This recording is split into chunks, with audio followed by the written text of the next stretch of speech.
in Israel that the prefabricated houses that we bought would not be permitted because, as you all know, building materials are not permitted to go into Gaza because they could be used to build bunkers. That's why. So our prefab houses, with light metal framework, and then you get the panels with insulation between. And when the Israelis said to us, look, bring those things to us, and we will take them to Gaza. But wait, but those are the things you don't permit to go in. Why in the world would we place them under your control so you can shut off the Gazan people from receiving medicine, water purification equipment, houses? But the American people don't know this because the media doesn't cover it. It's a point that everybody is aware of. The media seems to be rather slavish in its support for and defense of anything Israel does anywhere. On board our little ship, one of the people said the Israelis wouldn't dare attack this ship. It's got Americans on it. And sitting next to me was Joe Meadows, who was wounded on the USS Liberty, which, some of you may know, was a U.S. Navy ship in the Mediterranean during the '67 war. Over 200 American sailors killed and wounded by the Israelis, and there has never been an investigation of that. Which is where our government is, you know, when they talk about America trying to control Israel, it's the other way around. They control us, as we all know. So, look, I was going to, do we have time for some questions?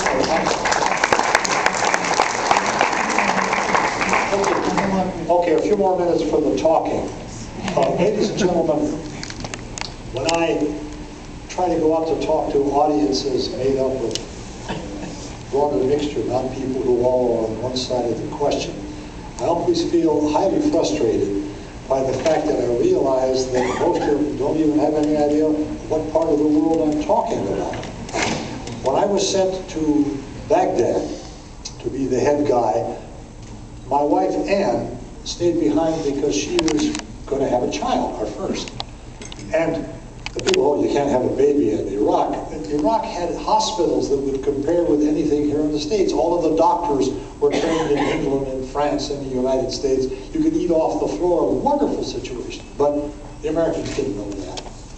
So she stayed behind, and they said, well, where's Ed? And they said, well, he's in Baghdad. Oh, Siam, Thailand. No, Baghdad.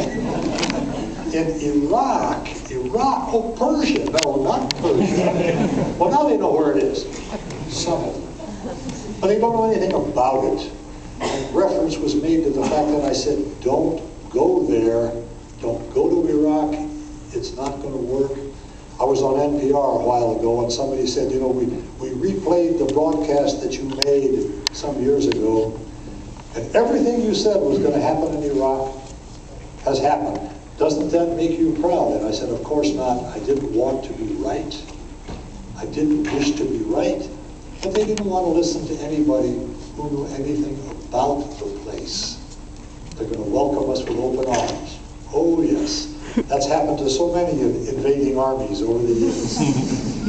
And now you see, I do a lot of lecturing for the U.S. military in various places. And I'm a little bit off the subject, but I think it's important. At one time I was talking to a small group of senior military officers from all the services, and there was one guy sitting there like this the entire time, so I knew I was getting through to him. And at the end he said, would you be willing to take one more moment of your incredibly valuable time, Mr. Ambassador, to give us a list of things that you think we've done wrong in Iraq? I said, Colonel, I will save us all a lot of time by giving you a list of things that I think we've done right, because there aren't any. Start with day one, Operation Iraqi Freedom. People of Iraq, the long night is over. Saddam Hussein is gone. It's all changed. It's all different from now on. From this day on, Saddam Hussein will never torture anybody in Abu Ghraib prison. We will do it.